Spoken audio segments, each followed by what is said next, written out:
Whiria te tuatini he ko tuku whenua e ki taku whenua e. E whakatau ana I te hui e tau nei e, haumi e, hui e, taiki e. This week on The Hui. The blue wave swept the country on election night. New Zealanders have chosen change and our new government will deliver it. We discuss the collapse of Labour, the swing to the right and the rise of Te Pāti Māori in the Māori electorates with our political panel.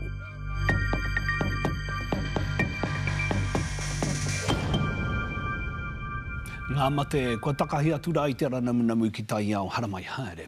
Tātou e pupuri nei te aka o te whenua ti he wa Māori ora, and welcome back to The Hui. Wow, it has been an interesting election campaign to say the least. And it was an interesting election night. So, what the heck actually happened? Joining us now are commentators who are a part of the main broadcasts on the night on either TV3 News Hub or on TVNZ or on RNZ. She is Ahorangi, Professor of International Business Strategy and Entrepreneurship at AUT University. She was on the RNZ commentary broadcast team on Saturday night. Ahorangi Ella Henry Tēnā koe, welcome back. He is the Senior Lecturer at the Faculty of Law at Victoria University, Te Tumuherenga Waka, and was a part of the TVNZ coverage on Saturday night. Morgan Godfrey Tēnā koe hoa, hoki mai. And she is a broadcaster and communications expert extraordinaire and was a part of the News Hub commentary team on Saturday night. Mani Donlop, tēnā koe, no mai rā.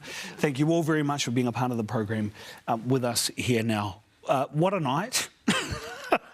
Keen to just get your overall thoughts as it was going down on the night. What were you thinking, Ahorangi? Well, I mean, obviously we were all chained to the results as they were coming through and the slips and slides of them.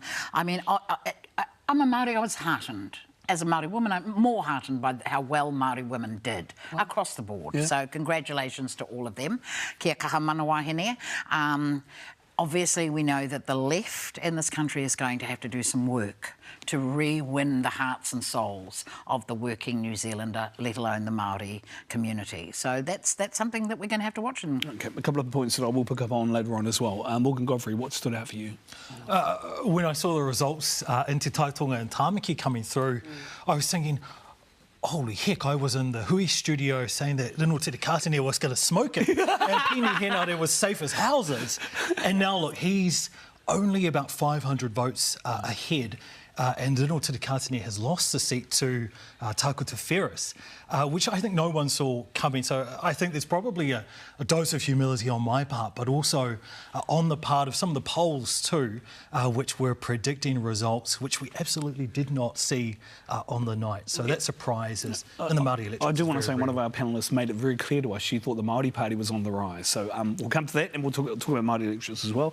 Mani Donlop, we were here. We were here with a laser kiwi,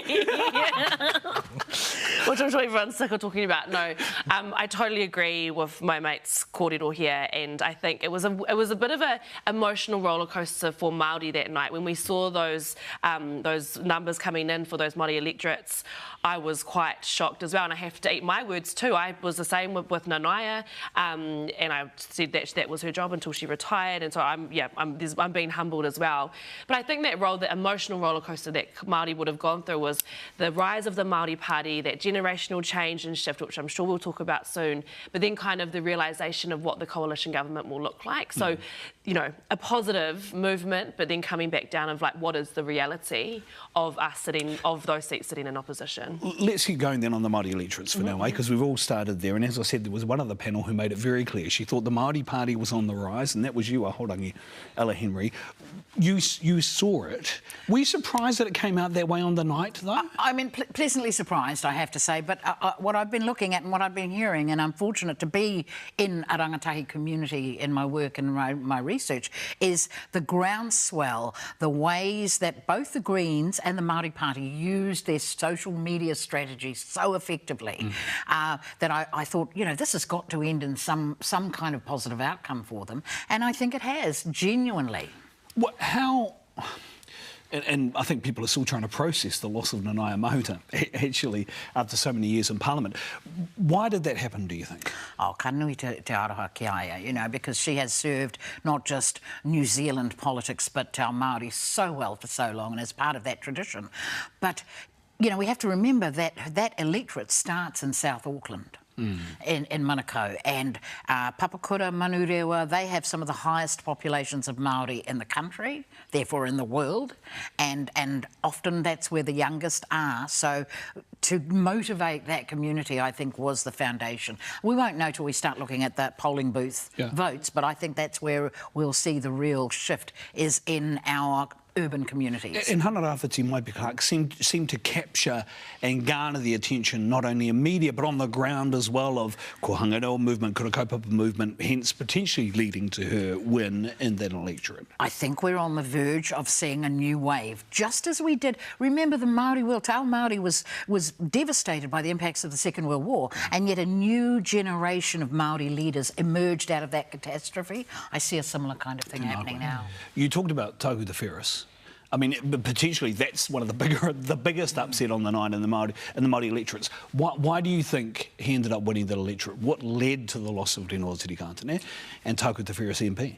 I think there was a small element of strategic voting, because Renoa's back in Parliament. He's still there because he was 21st on the list. So whether he won the seat or not, he was guaranteed to be back, or almost guaranteed to be back anyway. And I do think a number of people made that strategic judgment. Maybe if we vote Tākuta, well, we still get 2 MPs in Parliament. So I think there was a little bit of that, but also there's a demographic shift occurring in the biggest part of Te Taitonga, and that's Wellington. Yeah. So although Ngaitahu will come home for Renoa every day of the week, of course, he's a tirikātane, but in Wellington, that is where the votes are, and that is where, and Māni will see this because she lives in Wellington, that there is a different generation of Māori coming through in that part of Te Taitonga, and I think that's probably where the decisive impact would have been. And I know we're going to talk about general elections later on with Tamatha Paul, who also won in Wellington Central, and the move from the Greens as well, and Rongotai of all seats. But the other one I want to pick up on, Māni, is Ikaroa Rāwhiti. When the trend is going to the Māori Party, and all of a sudden Kusha Tangaire, very little time to get a campaign going, smokes home by 3,000 votes. Yeah, I think a few things at play there.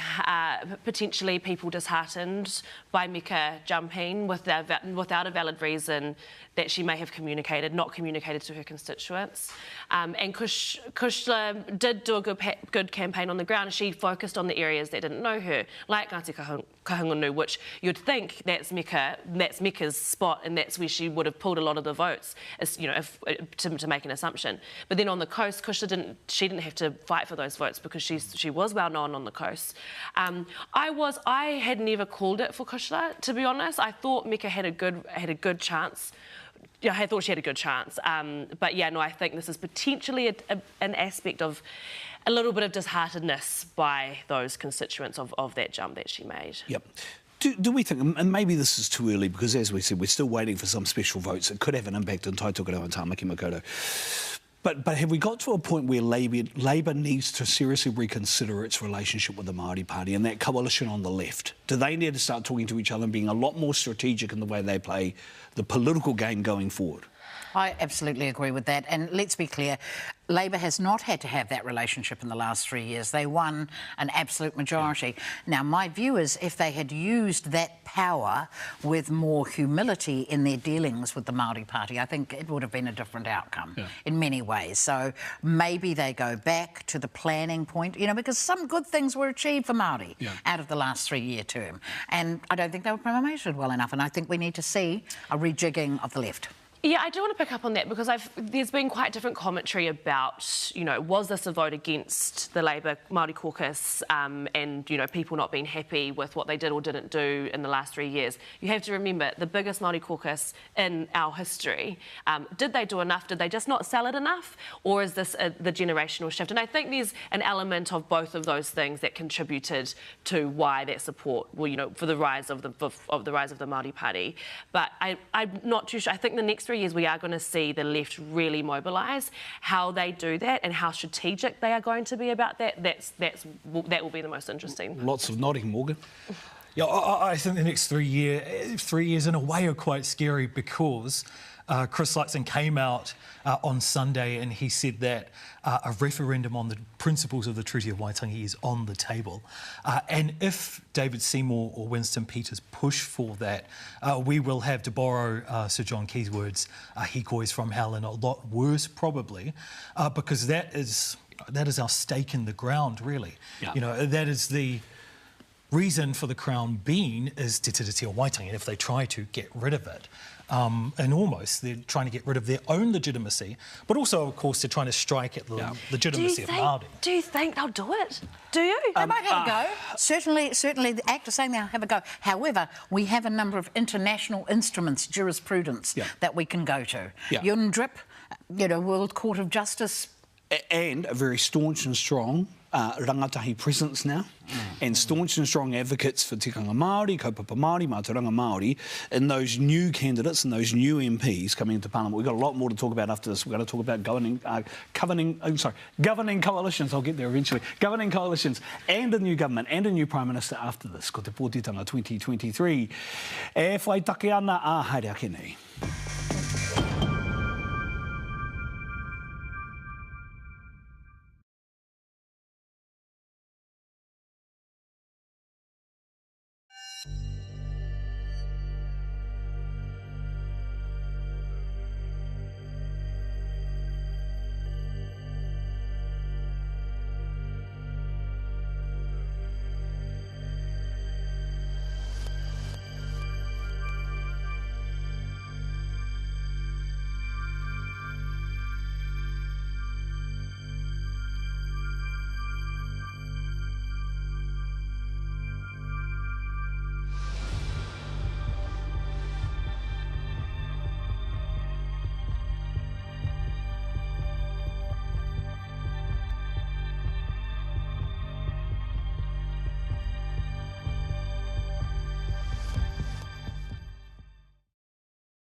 Auraki mai nei koutou ki tā tātou hui me ona pū kōrero. We have Ahorangi Ella Henry, Morgan Godfrey and Māni Dunlop with us now. Let's talk about new government, new Prime Minister, a coalition on the right, it appears, that will be leading the country going forward. What does that mean for Māori? Ahorangi Ella Henry. I think there's a lot of work that's going to need to be done.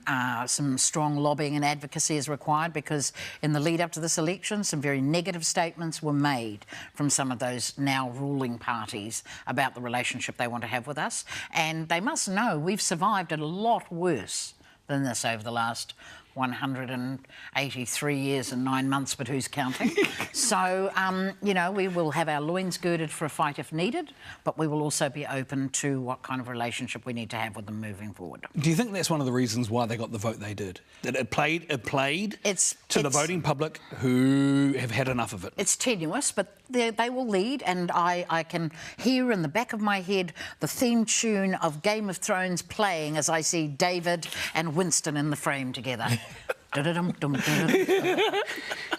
Morgan Godfrey, what went wrong with Labour? Bad campaign? Wrong leader? Both? All of them. COVID? Everything. Everything. It was terrible. Chris Hipkins, at the start of the year, his first big act as Prime Minister was to tell New Zealand what he would not do rather than tell people what he would do. So he came to office, he ruled out a series of policies, most belonging to Willie Jackson. So a signal there that he was going soft on Māori issues. And then throughout the year, or throughout the 8 or so months that he was Prime Minister, it didn't go anywhere else. That was it. We knew what Chris Hipkins did not stand for, but never really knew what Chris Hipkins did stand for. So I think that is where they went wrong, because for all Chris Luxon's faults, for the terrible policies he's proposed on welfare, on tax, on interest rates, on house prices, you name it, you did know what he actually stood for, because he was very clear about what he wanted to do, whereas on the other side, people didn't know what Labour stood for. See, Māni, if we have a look at the other parties on the left, Māori Party did their job and more.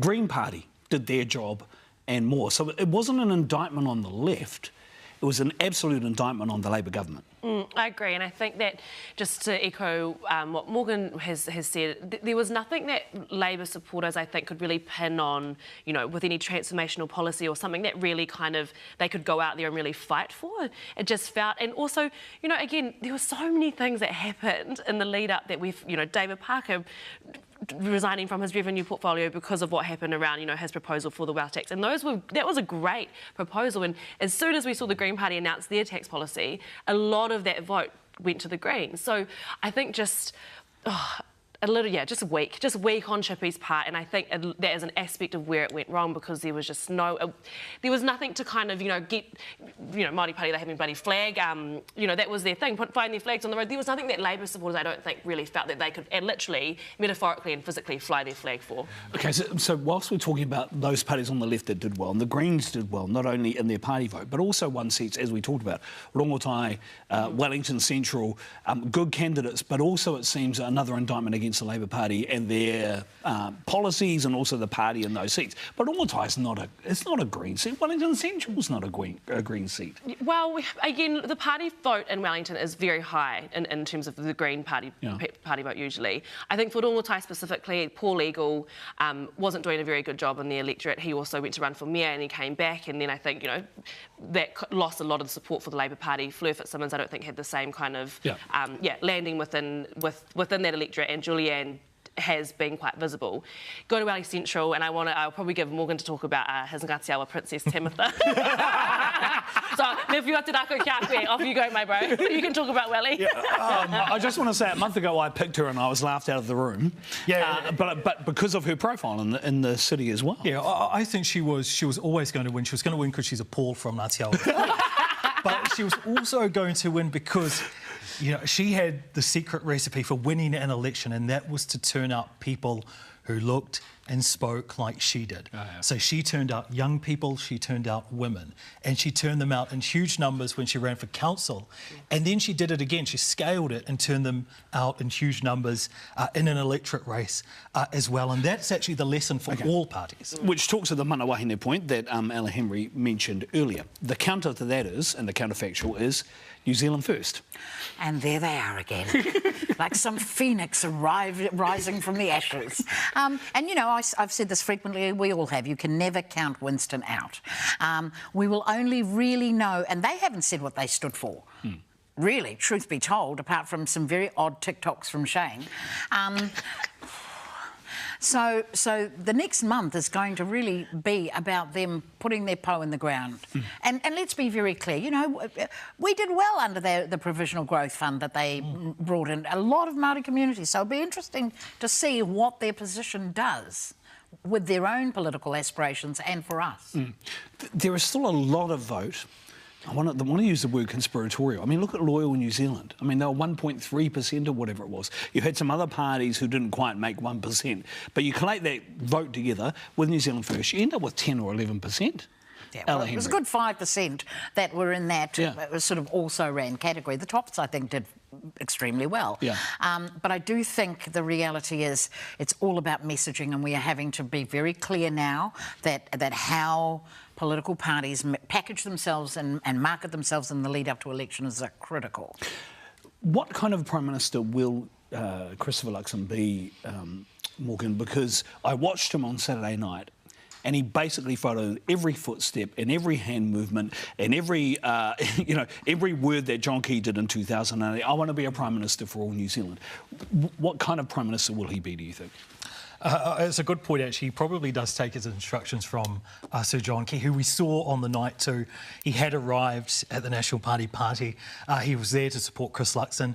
He was there to endorse Chris Luxon during the campaign. And Chris Luxon very much sees John Key's Prime Ministership as his model. The only trouble for Chris Luxon is he's no John Key. So we're not going to see the same kind of popularity. We're not going to see the same kind of cohesion as well, because although that national government was difficult for 9 years for many people, at the same time John Key had an instinct to reach out. His instinct was not to shut down. So Tariana Turia and Peter Sharple's got a test to this and have publicly many times that he was easy to work with. He would pick up the phone. Would Chris Luxon pick up the phone if Shane Jones or Winston Peters called? I'm not sure he would unless he needed them. Shouldn't he pick up the phone to the Māori Party, or do you not think that will happen at all, Māori Dunlop? I hopefully don't. I don't think it will. He fundamentally ruled out working with the Māori Party, and he did that really bizarre press conference on a random weekday at 9 a.m. in the morning to say that he wasn't going to work with them, and that was the beginning of the campaign, which kind of set the scene for who he was running for. And then the Māori on the other side, the Māori Party have said they're not ruling anyone out, but anyone they talk to, they have to have a treaty-centric vision for Aotearoa. And based on what we're seeing with this potential coalition government, there's nothing very treaty-centric about it. OK, we have much more to discuss after the break. Kia ita tonu mai rā, Eti, we have more from our Sterling panel on the hui a Taihoa Kene.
Kia ora mai anō ko te hui tēnei e ngai iwi e mihi atuana tangi atuana kia koutou katoa. Kua haurangi Ella Henry ko Morgan Godfrey rātou ko Māori Dunlop, ngā pū kōrero I tēnei hōtaka nei. Let's talk about the issues that the Māori Party raised very early on. I think even after the booths closed, they talked about the issues that Māori voters in particular were having when they were going to vote or even trying to get a special vote in.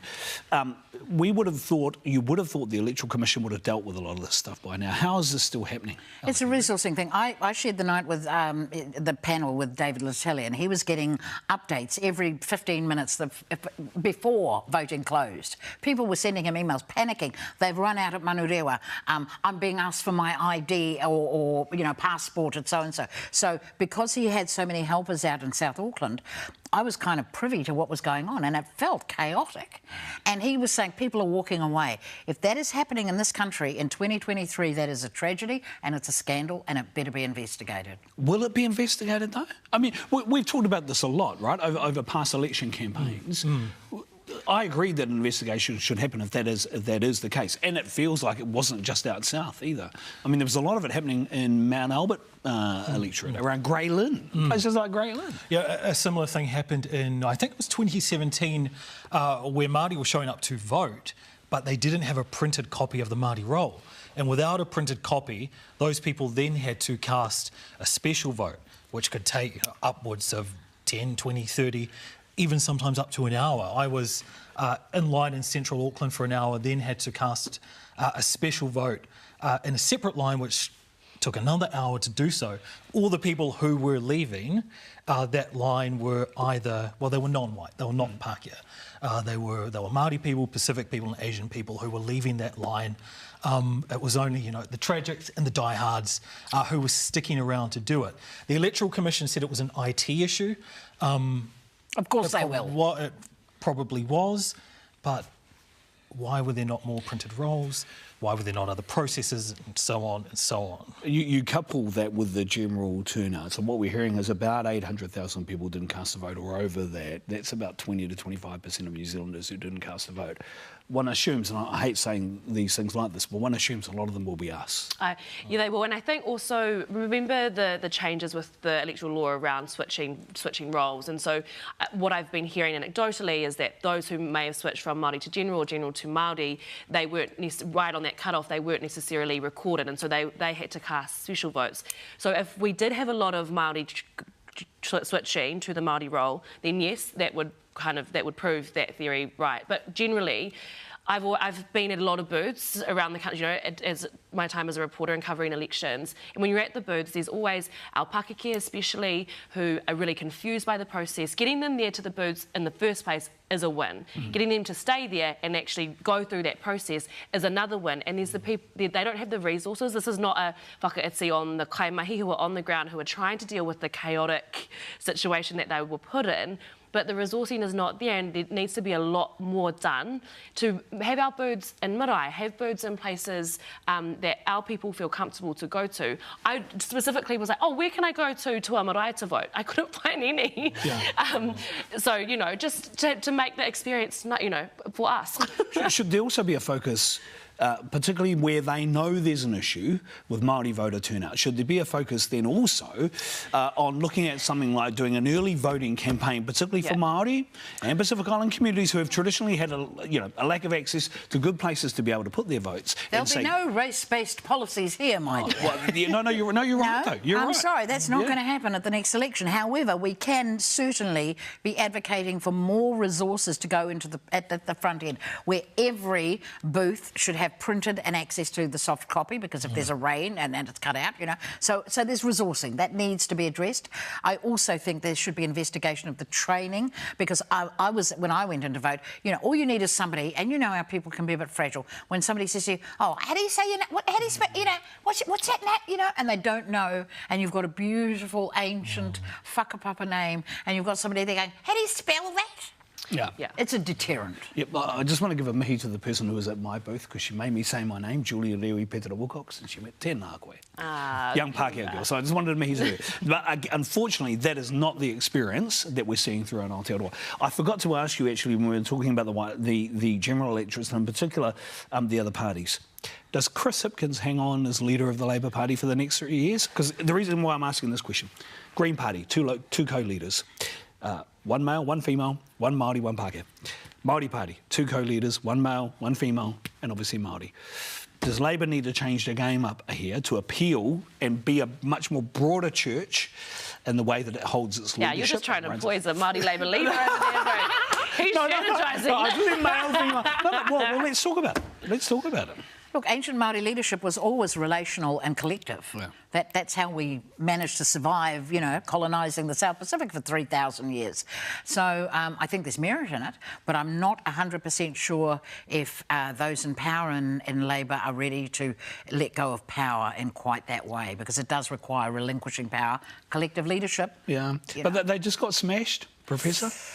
Yeah, and who is on the horizon? If Hipkin, who do you think? I think you kind of have to look at it from the perspective of a Māori MP in the Labour caucus, because in a way, who would want it? Who would want that leadership? Because you're not necessarily, or you're not only accountable to your community, wherever that might be, you're also accountable to the Labour Party and to a New Zealand community, a wider New Zealand community. So to be Māori in that kind of environment, it can take away little bits of yourself day by day, little bits of your family day by day as well. So I think we have to kind of look at it from the other perspective of, do we really want to send Māori people into that environment to begin with? Yeah. Yeah, and I also want to pick up on, you know, these young wahine Māori as well. If we're talking about people going into Parliament, is that going? This is not to undermine them, but I'm worried about how that environment will be for them. You know, it isn't a safe environment. It hasn't been, and we've seen that over the last term as well, and the way and the vitriol that they had to endure during the campaign, and for our Māori MPs. So I think a lot needs to change within Parliament. But back to the Labour leadership, I think that safe hands for 6 months to a year. Chippy needs to kind of just steady the ship a little bit, and you know, have Grant to be able to support that, and then look at potentially who could fill that spot. Tēnā koe, man. Thank you all for not answering the question I put. But it was the correct way to also respond. Ngā mihi nui kia koutou katoa, Professor Ella Henry. Thank you for being a panellist for us throughout the whole campaign. Morgan Godfrey, you know, you weren't here with us at TV3 on the night, but you did well. And Mani Dunlop, tēnā koe, a part of the Ngāpuhi takeover of News Hub. Anyway, ngā mihi nui kia koe, e te whanaunga, tēnā koutou katoa. Our thanks to our panel and to all our panellists, actually, on our hui election coverage this year. It has been awesome to have so many skilled and talented professionals offering their perspectives. You can find all of our stories for the hui on Facebook, YouTube, and on newshub.co.nz. Kia mau ki te tūranga o Taputapu Ātea, haumi e, hui e, tā ki e.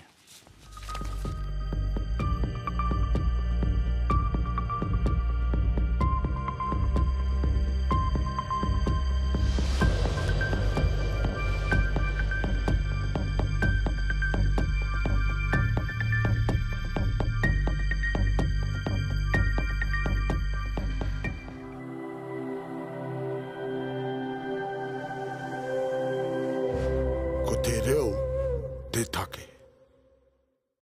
Nā te puna whakatongarewa, te hui, i tautoko.